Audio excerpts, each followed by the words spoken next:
1 மணி நேரத்துக்கு முன்னாடியே ஊற வச்சு எடுத்துருக்கேன். தண்ணியெல்லாம் ஊற்ற தேவையில்லை, அப்படியே அரைச்சிக்கிட்டா போதும்.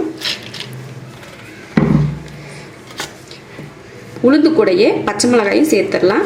ஏன்னா குழந்தைங்க சாப்பிட்றப்போ பச்சை மிளகாய் தனியாக வெட்டி போட்டோம்னா பச்சை மிளகாய் வந்து கடிப்படுறப்போ காரம் அதிகமாக இருக்கும். அதனால கூடையே சேர்த்து அரைச்சிட்டோம்னா காரம் தெரியாது. அதனால கொஞ்சம் இஞ்சி அதையும் இது கூடயே சேர்த்துக்கலாம். இப்போ இதை அரைச்சி எடுத்துக்கலாம். உளுந்து பச்சை மிளகாய் இஞ்சி இது மட்டும்தான் அரைக்க போகிறோம், மற்ற எல்லாம் அரைக்க போகிறது இல்லை. இதை அரைச்சிக்கலாம். தண்ணியெல்லாம் ஊற்ற தேவையில்லை. அப்படியே சுத்தலை அப்படின்னா மட்டும் லைட்டாக தண்ணி தெளிச்சுக்கிட்டா போதும், அதிகமாக தண்ணி ஊற்றக்கூடாது. இப்போ அரைச்சி எடுத்துக்கலாம். வடைக்கு மாவு அரைச்சாச்சு. மாவு அதிகமாக இருக்கிறதுனால தனியாக ஒரு டப்பாவில் எடுத்து ஃப்ரிட்ஜுக்குள்ளே வச்சுட்டோன்னா அப்பப்போ எடுத்து வெங்காயம் மட்டும் கட் பண்ணி போட்டு வடை செஞ்சுக்கலாம். அதனால் தனியாக நான் கொஞ்சம் எடுத்து வச்சிட்றேன். ஒரு 3 நாள் வரைக்கும் இதை வச்சு அப்பப்போ வடை செஞ்சுக்கலாம். உளுந்து வடை செய்கிறதுக்காக 2 நாள் முன்னாடி மாவு அரைச்சேன். அதிகமாக இருக்குன்னு சொல்லிவிட்டு அதை எடுத்து ஃப்ரிட்ஜில் வச்சுருந்தேன். அந்த மாவில் இப்போ வடை செய்யலாம். இதில் பச்சை மிளகாய் இஞ்சி போட்டே தான் அரைச்சி வச்சுருக்கேன், உப்பு மட்டும்தான் போடலை. பாருங்கள், இப்போ தான் அரைச்ச மாவு போல் நல்லாயிருக்கு. 2 நாள் ஆச்சு அரைச்சி. மிளகு 1 ஸ்பூன் உடச்சி எடுத்து வச்சுருக்கேன். 1 வெங்காயம் சின்னதாக கட் பண்ணி வச்சுருக்கேன். மல்லித்தலை கருவேப்பிலை எடுத்திருக்கேன். மாவு கூட வெங்காயம் மல்லித்தலை கருவேப்பிலை சேர்த்துடலாம். மிளகு சேர்த்துடலாம். தேவையான உப்பு,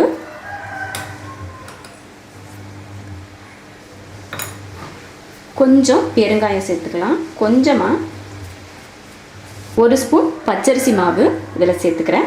அப்போ தான் வடை வந்து மொறுமொறுப்பாக இருக்கிறதுக்காக பச்சரிசி மாவு 1 ஸ்பூன் சேர்த்துக்கிறேன். 2 ஸ்பூன் கூட சேர்த்துக்கலாம், நான் 1 ஸ்பூன் தான் சேர்க்குறேன். அவ்வளோதான். இப்போ அதை மிக்ஸ் பண்ணிடலாம். தண்ணியெல்லாம் ஊற்றக்கூடாது. அவ்வளோதான், எல்லாம் மிக்ஸ் பண்ணியாச்சு. அடுத்து எண்ணெயில் போட்டு பொரிக்கிறது மட்டும்தான். கையில் தண்ணி தொட்டுக்கணும். தண்ணி தொட்டுட்டு போல் தண்ணி தொட்டுட்டு இப்படி உருண்டை பிடிச்சி இப்படி பண்ணி நடுவில் இப்படி பெருவிரலால் இப்படி ஓட்டை போட்டோம்னா ஓட்டையாயிரும். அதை அப்படியே எண்ணெயில் போட்டுக்கணும்.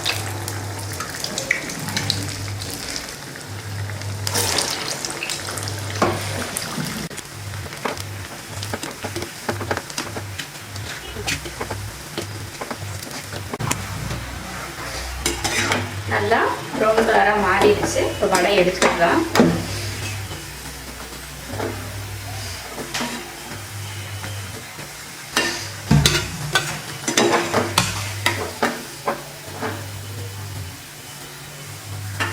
இதே போல் எல்லா மாவையும் போட்டு எடுத்துக்கலாம்.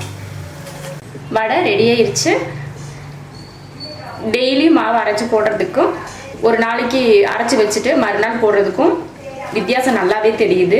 ஃபஸ்ட்டு நாளை விட இப்போ 2வது 3வது நாள் போடுறப்போ சாஃப்டாக இருக்குது, ரொம்ப சாஃப்டாக இருக்குது. வடை அமுத்துனாலே நல்லா தான் அமுந்தது பாருங்கள், அந்தளவுக்கு நல்லா சாஃப்டாக இருக்குது. நீங்களும் இது போல் வடை செஞ்சு பாருங்கள், ரொம்ப நல்லாயிருக்கும். பிடிச்சிருந்தா லைக் பண்ணுங்கள், மற்றவங்களும் பார்க்கணுன்னு நினச்சிங்கன்னா ஷேர் பண்ணுங்கள், மறக்காமல் சப்ஸ்கிரைப் பண்ணுங்கள். நன்றி.